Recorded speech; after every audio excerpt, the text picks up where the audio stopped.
Assalamualaikum warahmatullahi wabarakatuh. Alhamdulillah, salatu wassalamu ala asyrafir rasul wassalatu wassalamu ala asyrafil mursalin sayyidina Maulana Muhammadin wa ala alihi washabihi ajmain, amma ba'du. Yang kita hormati bersama keluarga besar Habib Haidar, wonten Syarifah Muzayyana, Syarifah Hanifah, sedanten ingkang kula hormati, wonten Habib Ali bin Yahya, Habib Ali Baqil, wonten Habib Ridho Al-Hasani, wonten mbah-mbah kula niki, wonten Mbah Akhfas, Mbah Zaki, wonten mas-mas kula, wonten Mas Zainul, Mas Sufyan sedanten, wonten Kiai Khozin, wonten Mbah Najib, wonten pemain cadangan niki, wonten Mas Edi. Sebelumnya terima kasih sekali atas ralat atau pembenahan dari Habib Ali bin Yahya. Karena memang di Jawa itu biasa musamahah. Kula niku mboten ngerti nek gadah mas jenenge Edi, roe iku sarop. Niku muridé Said Abbas Al-Maliki. Tapi dadine ngoten niku. Tapi saya pastikan bahwa Habib Haidar ini teman dekat sama mbah saya, juga sama abahnya Mbak Akhfas Ki Hamid Bedowi. Jadi dulu itu cerita yang beredar, semoga ini tidak termasuk akhta syai'ah atau al-akhta syai'ah. Dulu itu Sayyid Hamzah bin Abdullah bin Umar ini, Sayyid Umar ini gurunya Mbah Mat. Jadi Mbah Mun punya mbah dari ibunya namanya Ahmad bin Su'aib, itu ngaji sama Sayyid Umar Sato. Di antara khas ngajinya itu harus menghafalkan mahfudhat. Beliau hanya mau ngajar kitab yang bisa dihafalkan, sehingga beliau tidak mau baca kitab besar-besar, karena kalau potongan-potongan Mas Edi kon ngapal majmu' itu kan minal mustakhilat. Ini ku mustakhilat aklan basar Anda. Jadi terus disuruh ngapalkan kitab-kitab kecil, dan itu yang dibawa Mbah Ahmad disarang menjadi muhafadzah. Disyarat untuk alim itu harus muhafadzah hafalannya, tapi sama guru-guru dipakai syarat kenaikan kelas. Tapi saya pastikan bahwa sanad-sanad yang dibaca ini semuanya benar berdasar tulisan versi kita. Kita yang Kiai Jawa juga punya tulisan banyak. Misalnya di sini ditulis Sayyid Haidar bin Hasan bin Sodaqah Dahlan bin Zaini Dahlan bin Ahmad Dahlan sampai Syabdul Qadir Jilani, sampai lewat jalur Sayyid Abdul Al-Mahdi, sampai Hasan Musanna, Hasan Asibti, dan sampai Rasulullah SAW. Saya bawa manuskrip ini, mungkin jarang yang punya, termasuk mas-mas saya pasti tidak punya ini. Ketika Sayyid ini diantara cucunya, kan kita tahu tadi ya, Habib Haidar bin Hasan bin Sodaqah, ya, Haidar bin Hasan bin Sodaqah. Tadi dijelaskan beliau bahwa Sodaqah ini punya saudara namanya Ahmad Zaini Dahlan, yang ma'ruf, yang masyhur, yang ngarang mutamimah macam-macam. Ketika Syekh Mahfud At-Turmusi, ada yang baca At-Tarmasi, ini ngaji di Mekah.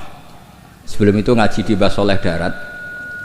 Itu ngarang kitab Al-Manhalul Amin, Syarah Masailut Ta'lim, yang dulu dikarang Bafadl. Kemudian lebih dikenal dengan istilah Hasyatut Turmusi atau Hasyatat Tarmasi. Dan diantara Sayyid top yang memberi takrid, ya ini orisinal ini, diantara Sayyid top yang memberi takrid saat itu adalah Sayyid Sodaqah. Ini ditulis Takridhu Nukhbatil Mudarrisin fil Masjidil Haram wa umdatu ayanihil a'lam al-alama Sayyidi as-Sayyid Abdullah bin Sayyid Sodaqah bin Sayyid Zaini Dahlan. Terus saat itu artinya hadil bait ini Baitul Nubuwah, Baitul Ilm, jadi sudah terkenal sekali. Zaman itu beliau ini Sayyid Sodaqah bin Sayyid Zaini Dahlan ini ngasih kata pengantar kitab Hasyatut Turmusi. Di antara yang beliau katakan tentang memuji Syekh Mahfud At-Turmusi, beliau juga detail sekali ngendikan di kitab ini, ya, Muhammad Mahfud bin Marhum Al-Alama Al-Hajj Abdullah bin Marhum Al-Alama Al-Hajj Abdul Manan At-Turmusi Al-Jawi.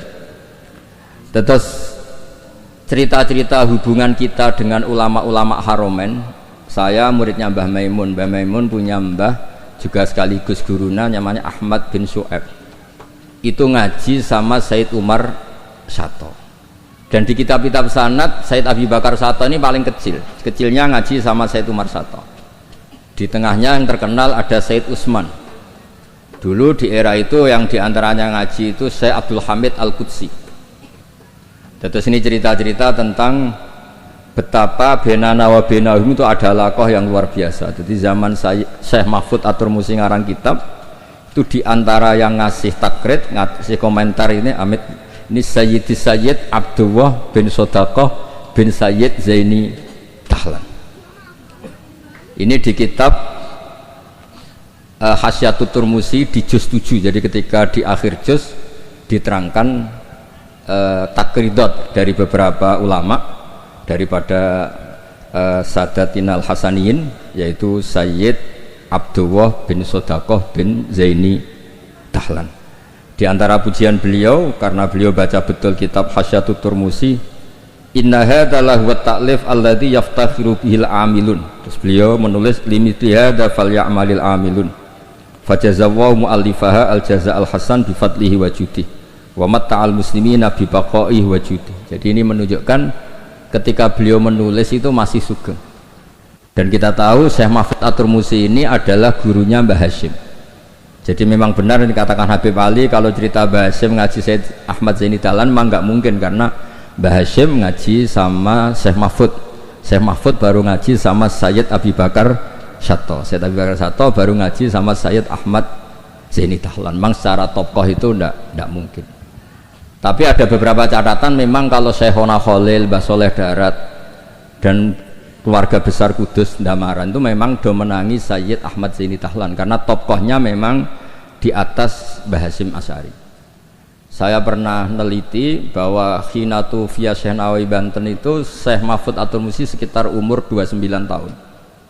Karena Syekh Mahfud ini dulu ngaji di Mbah Soleh Darat umur 9 tahun sampai 14 tahun. Terus pertama mulazamah Said Abi Bakar Sato itu umur 15 tahun. Lazamahu muddata asyri sinin. Beliau ngaji sekitar 10 tahun.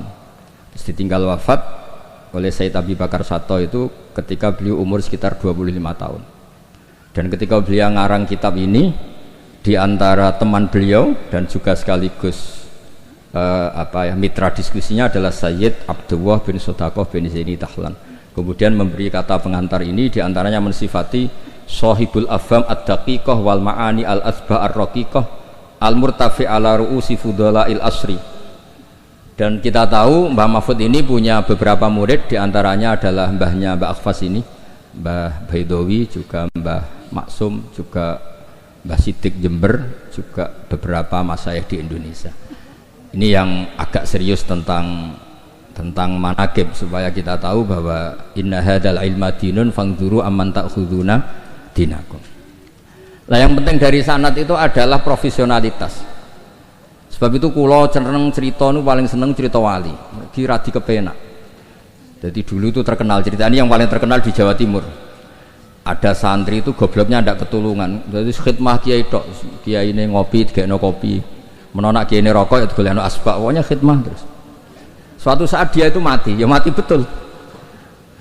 Ketika ditanya sama Mungkar Nakir marbuka, malaikatnya ditertawain. Malaikat, kamu itu gimana? Kalau tanya itu ya sama yang pinter, tanya kok sama orang bodoh. Saya ini nggak pernah ngaji, hanya khidmah. Terus, lah yang pinter siapa? Itu yang di atas, maksudnya kiainya itu. Jadi malaikat dianggap gak profesional, wong bodoh kok ditakoi. Ini bisa dipakai, bisa dipraktekkan. Nanti kalau malaikatnya baik ya di ACC, kalau tidak ditaboi. Jadi malaikat itu juga harus dimengertikan, di mana-mana tanya itu sama orang pinter, jangan tanya orang bodoh. Akhirnya terus karena kiainya ini kasyaf, Pak Kiai, kata santri Anda ini, santri jenengan ini disuruh tanya orang pinter, yang pinter jenengan yang jawab. Ya aku sing jawab, itu sepanjang terus dijawab marbuka Allah gini-gini. Terus singkat cerita terus kiainya agak-agak marah, cung goblok mulai mondok nganti mati. Nah ini cerita ini guyon tapi penting, karena kalau kita nanti masuk surga itu ngandalkan syafaat Rasulullah SAW. Kalau amal kita tidak cukup, amal pidato ya disangoni, itu serawan masalah. tahlil nangis sebendak di depan umum. Neng omah ya rapati iso nangis. Ngaji semangat ya nak didelok wong ngene-ngene iki. Ngaji ning omah ngontak ngantuk. Enggak meyakinkan. Amal kita semua ini tidak meyakinkan. Yang meyakinkan itu syafaatul Rasulullah sallallahu alaihi wasallam. Dan syafaat Rasulullah ini supaya Nabi itu tidak capek-capek, ini harus didelegasikan ke kiai-kiai, karena banyak kiai yang mengatakan saya itu tidak yakin bisa nyafaati. Timbang Nabi repot-repot moro mriki kan ya mendingan dipasrah-pasrahno wong kene lah. Ya ada kiai yang cara berpikir begitu. Tapi itu bukan guyon, memang secara sanad seperti itu. Masyhur di kitab Syafaah. Di kitab Syafaah itu ketika Allah memanggil semua nabi dan ada kursi di surga, hanya Nabi yang enggak masuk. Itu bisa dilihat di kitabnya Sayyid Muhammad Mafahim Yajibu Antusoha. Ketika Allah tanya, mana Habibi Muhammad? Beliau tidak mau masuk, kata nabi-nabi yang lain. Kenapa tidak mau masuk? Walhasil terus Nabi ditanya sama Allah, kenapa kamu tidak mau masuk? Semua nabi sudah masuk. Kalau saya kadung masuk, surga ditutup. Nah ini yang muat saya nggak jelas-jelas ini nggak bisa masuk. Intinya kita masuk dulu digiring Rasulullah Shallallahu Alaihi Wasallam. Jadi memang jadi wong pinter itu penting. Jadi wong pinter penting, sing goblok ben tetep goblok. Nggak usah memaksakan apa pinter. Selain angel ya ketok ora sopan. Kula niku ada santri kanca nggih kanca riyen ngaji sami-sami teng Mbah Mun. Niku gobloke ra karuan. Nggak tak takoki kenapa ke goblok. Sungkan terus nyaingi Mbah Mun. Saya tuh pernah dinasehati itu paling saya kenang. Gus, nak soleh ujo nemen-nemen. Kenapa? Mari kok swargane ambek Mbah Mun sungkan, gak enak. Apa beda widadari sungkan? Apa pacaran mbek widadari sungkan? Soleh pas-pasan kok awraku. Itu angen-angen kok masuk akal. Ora enak. Sampeyan iso bayangno swarga awur Mbah Mun. Apa metingkrang sungkan apa. Terus monggo ke soleh pas-pasan mawon kersane lho. Tapi risikone pas-pasan nak kuotane ra cukup neraka. Lah nek kuota anak pas-pasan risikone niku. Terus Rasulullah itu milik semuanya nggih. Sing sering nangis wedi pangeran nggih ibadah, sing sering guyu nggih ibadah. Sampai kalau ada riwayat dan ini saya yakini benar di Ihya ada, di Khilyatul Auliya ada. Inna min khiyari ummati fi ma nabba'anil malalul a'la qauman yadhakuna jahran min saati rahmatillah. Somben umatku pilihan-pilihan sing nak guyu banter-banter. Mergo saking yakin rahmati Allah ku jembar. Potongan ngeten iki bae nak diajari nangis terus frustasi. Mergo kombinasi nangis kredit, nangis damuk bojo, nangis tanpa masa depan. Wis kon guyu mawon kersane ridho mek kodok qadar. Terus masyhur itu dua nabi yang debat ini masyhur, yaitu Yahya dan Isa. Yang satu sering merengut mikir akhirat, digojlok sama yang sering guyu. Mali aroka abisan ka'annaka taqnatu min rahmatillah. Kowe kok merengut kaya ora ana rahmate pangeran. Mbok yo guyu bareng. Terus sing sitok gojlok mali aroka dohikan ka'annaka ta'manu min makrillah. Kowe guyu kaya ora ana adab bae. Lah alhamdulillah umat Nabi niku mun saged sedanten guyu nggih saged, nangis nggih saged. Berarti ya niru Nabi Yahya, niru Nabi Isa. Cuma kok ora perkara iku, perkara jagone menang guyu. Arab Saudi menang guyu kabeh. Barang saiki kalah terus nangis kabeh. Lah nek guyune wong saleh-saleh kados kula krana wedi pangeran. Maksudnya guyu mergo wedi pangeran. Kula niku isin didelok pangeran iku nangis. Wong dikek rahmat akeh kok ijek nangis. Oleh syukur iku kapan? Terus guyu iku saged dielmoni. Terus niki cerita-cerita sanad mengke di antara niku kula aturaken Habib Ridho, Habib Ali supados ngertos bilih Al-Mudawwan yang dibukukan bahwa Habib Sodaqah ini Al-Hasani itu di kitabnya Syekh Mahfud napa? At-Turmusi. Beliau itu begitu bangganya dan di antara beliau yang beliau banggakan saya ngarek kitab ini ditakrid beberapa sadat, beberapa apa itu beliau ngendikan Sulalatun Nubuwah, di antaranya ada Sayyid Abdullah bin Sodaqah bin Zaini Tahlan. Kayak apa kita bangga, seneng. Misalnya saya muridnya Mbah Mun tentu ngaji sama Mbah Karim, juga ngaji sama beberapa gurunya termasuk abahnya sendiri Mbah Zubair. Mbah Zubair dulu ngaji di Mekah termasuk ketemu Syekh Hasan Masyad, ketemu macam-macam lah. ketemu Syekh Said Al-Yamani, ketemu macam-macam, dan semuanya sampai ke Sayyid Ahmad Zaini Dahlan yang tadi diterangkan saudaranya Sayyid Sodaqoh. Tapi memang menyangkut tasamuh nama itu memang di Jawa umumnya, meskipun kiai yang tahu itu biasanya tasamuh. Karena kalau ada orang mirip itu dipanggil mbahnya. Dulu saya ngaji di Sarang, saya ini punya mbah namanya Ki Siddiq. Beberapa kiai manggil saya juga Siddiq. Ketika saya mulai hafal Quran, beberapa kiai mulai manggil nama saya Nur Salim, karena bapak saya itu Kiai Nur Salim terkenal hafal Quran. Yang saya tidak mau itu dipanggil Edi. Wah, itu naudzubillah min dzalik. Ma'adzallah itu. Jadi memang tasamuh ini semoga dimaklumi lah. Karena memang seperti Gus Idror ketika ngaji di Sayyid Ahmad juga dipanggil Maimun Soghir. Tapi saya yakin pembenaran Habib Ali tadi memang kita butuhkan, memang benar-benar kita terima kasih, karena memang harus ada bedanya adat Jawa dan Arab. Kalau di Arab memang Ahmad itu nama bin Zaini Dahlan, kalau di Jawa itu Ahmad itu nama tambahan. Jadi satu orang, saya namanya Ahmad Bahuddin ya satu orang. Kalau di Arab Ahmad cukup, Muhammad cukup. Makanya kalau di adat Habib orang Jawa itu bingung, Muhammad bin Ali bin Ahmad bin Ali, kadang Muhammad bin Muhammad sampai beberapa kali. Makanya dulu kalau di Israel itu kalau ada orang namanya Muhammad bin Ahmad bin Muhammad, kamu mempermainkan saya ya, karena jenengmu dibolak-balik. Padahal memang di beberapa adat begitu. Imam Ghazali berapa kali kata Muhammad itu? Muhammad bin Muhammad sampai 3 kali. Nah, Habib yang kita kenal misalnya Ali bin Husain yang Said Ali Zainal Abidin. Karena setelah itu punya anak namanya Muhammad Bakir. Sebenarnya hanya Muhammad saja, Bakir itu gelar. Li'annahu baqarul ilma, kan namanya kan Muhammad bin Zawad. Ali bin Husain. Setelah itu ya bin Ali wa Fatimah Zahra. Jadi memang semoga dimaafkan kesalahan kiai-kiai ini. Sebagian memang salah karena memang benar-benar salah. Sebagian salah karena tasamuh, sebagian salah jare wong akeh bar diamuk bojoku wis bingung. Salah iku macam-macam. Ora profesor ra kiai bar diamuk bojoku wis bingung niku.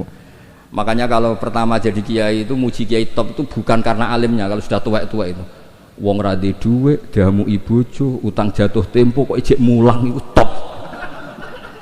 Jadi kalau alim itu sudah biasa, bisa dipelajari. Tapi dalam kondisi seperti itu masih bisa ngajar itu biasa. Akhirnya mulang jurumiyah nggak ada takrib, khutbah Sa'ban sidi waca Muharram. Iku mun entek ilmune iku. Karena memang di rumah penuh masalah. Dados khutbah boten madhep ngalor mun saelas pokoke ngerti. Mun bingung. Tapi Allah Taala nggih maklumi tiyang bingung. Wonten tiyang tobat. Niku hadis sahih boten hadis dhaif, hadis sahih. Wonten tiyang tobat bareng ditampa Allah akhir mlebu swarga. Iku le muni Allahumma anta abdi, pangeran Allahumma anta abdi, ana rabbuk wa anta abdi. Terus dawuh kanjeng Nabi akhta min siddatil farah, sampai saking senenge iku dekne salah ning ngarepe pangeran. Musa pangeran ku salah. Manjen ya wau, manjen wong diamuk ya repot. Wong penuh musibah nggih repot. Pemene pun rai-rai konflik sama Mas Edi niku repot. Terus niki wau mun perjanjian kalian Mas Inul niku Sarifah Zayana kula mun matur Mas Inul, kula niki kan pemain inti, kula kepen dicadangno niki kan butuh debutan sing butuh panggung lah niki, butuh syafaat. Terus tahun ngajeng saged dikan ngisi mengke hadirin nggih muni innalillahi wa inna ilaihi raji'un. Terus ini yang diceritakan Habib Ali tadi, Masya Allah. Memang ini saya bacakan biar dapat barokahnya Habib Haidar. Ini tulisan orisinil Habib Haidar bin Hasan bin Sodaqoh bin Zaini Dahlan. Ayyuhal qari as'adakumullah. Ini apa? Kata pengantar beliau ketika nulis manaqibnya Sayyid Hamzah Syato. Laqad alqaitu manaqib Sayyid Hamzah Syato rahimahullah miraran bi munasabati yaumi wafati fi jama'atin azimah minan nas. Waqad sa'alani katsirun min talabati wa astiqaihi minal ulama an aktuba risalatan fi manaqibi rahimahullah wa tutba umarratan bata ukhra liyakuna huwa qudwatan wa uswatan syubbanil yaum. Fa waqa fi qalbi luzumu ijabati hadha su'al hasba taqati. Wa inni ta'araftu bi anna tilkar risalah lam tusaf bil kamal wa lam tuwaffi bi jami'i manaqibi Sayyid Hamzah Syato wa khisalih al karimah wa lam taqirra uyunun nadhirina ilaiha likillati bidu'ati. Atau walam tukirra uyunan nadhirina ilaihi likillati bidu'ati. intinya itu dengan bahasa Arab seperti ini betapa kita membayangkan kealiman Sayyid Haidar. Beliau pakai lughatil fusha, beliau begitu fasih. Dan keluarga kami kenal sekali sama Habib Haidar karena Sayyid Hamzah Sato itu teman akrabnya buyut saya namanya Mbah Durrahman, tuh akrab sekali sama Sayyid Hamzah, bikin masjid kemana-mana. Dan Sayyid Mbah Durrahman ini termasuk donaturnya Sayyid Hamzah ketika bangun masjid. Jadi makanya saya ini ketika Syarifah Muzayana ke rumah saya, terus ada Syarifah Hanifah juga, pernah juga didolanin siapa Mas Farid yang dari Ngawi. Saya senang sekali karena memang muamalah, muasyarah dan apalah silaturahim semuanya ini sudah tersambung. Dan ini yang mudawwan, ini tulisannya Mbah Maimun tentang Sayyid Hamzah Sato, dan diantara yang disisipkan dipakai adalah takribnya Sayyid Haidar. Yang paling menyenangkan ya ini apa? Di kitabnya At-Turmusi ini, di antara kebanggaan Syekh Mahfud At-Turmusi adalah kitabnya ditakrid oleh Sayyid Abdullah bin Sodaq. Ini kan luar biasa ya, ini luar biasa. Ada silsilah keilmuan, saya ulang, ada silsilah apa? Keilmuan. Dan kita tahu inna hadzal ilma dinun fangduru amman ta'khuduna apa dinakum. Dan di antara akhdul ilmi adalah wujudu syafaati Rasulullah sallallahu alaihi wasallam, yaitu Nabi ngendikan syafaati li ahlil kabair min ummati. Mun ngapal hadis gampang-gampang mawon. Nek ana hadis sing angel-angel syarat untuk syafaat kudu ngene-ngene ngapal sing niku mawon. Syafaati li ahlil kabair min ummati. Ampun tafsiri ahli kabair sing ahli dosa gedhe sing bulet-bulet wonten nomor kersane mboten memtersangkakan siapapun napa. Li ahlil kabair kanggo wong sing bulet-bulet. Nak kanggo nyuwun sewu nuduh orang melakukan fahisah rapik seudon mboten apik. Pokoke dimak. Kula nak manane nggih ngoten sak nangger ngaji. Syafaati kuli ahli kabair kote wong sing bulet-bulet. Mboten dosa gedhe Gus. Senengam kok anggap wong liya dosa. Wong aku biasa husnudzon kok nggih biasa suudzon. Lah kabair maknane kan dosa gedhe. Jare kowe, jare aku ora. Wong bulet-bulet. Terus ada kitab Al-Muwafaqat namanya. Itu kalau ngelem Rasulullah sallallahu alaihi wasallam tutup. Di antara pujiannya adalah disebut Ja'a bimillatin hanifiyah. Nabi ini membawa millah hanifiyah. Dan di antara beliau nyifati itu nyifati ya, agama ini hadhil millah terus taquduhum jami'an, terus sampai memuji. Dan hadhil millah ini menguntungkan muti'an wa asiyah. Orang yang taat ya diuntungkan hadhil millah, yaitu surga biwiri napa hisab. Yang wa asyian juga diuntungkan hadhil millah, karena yang asyian pun sama Rasulullah dingendikani syafaati li ahlil kabair min ummati. Bahkan Allah piyambak ngendikan kul ya ibadiyalladzina asrafu ala anfusihim la taqnatu mir rahmatillah. Jadi yang ahlul taah ya difasilitasi, bahkan ahlul isyan pun difasilitasi syafaat. Lho soal perilaku ya nek iso aja salah. Tapi ora usah dilarang ya wis salah, ora usah dingokon ya wis salah. Makanya agama ini senang ada riwayat-riwayat kullu bani adam misalnya khotta'un wa khairul khotta'in apa at-tawwab. Agama ini fasilitasi semua mutian wasi. Terus fasilitasi lagi orang-orang yang fahiman wa ghobiyah. Wong sing cerdas lan sing goblok. Sing goblok wis sing cerdas ora kula nggih sami. Syekh Abdul Qadir fil jannah. Mergo wali sultanul ulama. Mengke pengumuman kedua sampean teni. Wa man ahabbahu ya fil jannah. Sampean mau urung ngaco tok. Kula Gusti kula mau modal waman ahabbau ya takhalal wau mangke manaken sing waca Sayyid Ridho sing tau teko ning madrasahku pisan tok, ora usah sering seko pisan ya pisan iku untuk rahmati pangeran. Padahal kene manakipan ra ketung wong pancen ora teko rugi ra entuk pitik, tapi soal niate urusan masing-masing ya. Tapi sing penting niku bukti mahabbah ni Abdul Qadir napa Al-Jilani. Mulane kula suwun sakwise niki nak manakipan eling Abdul Qadir wong alim, aja eling bentuk pitike, paham ya? Niki kersane ditobati pangeran. Nggih ngoten mawon, mugi-mugi barokah. Wassalamualaikum warahmatullahi wabarakatuh.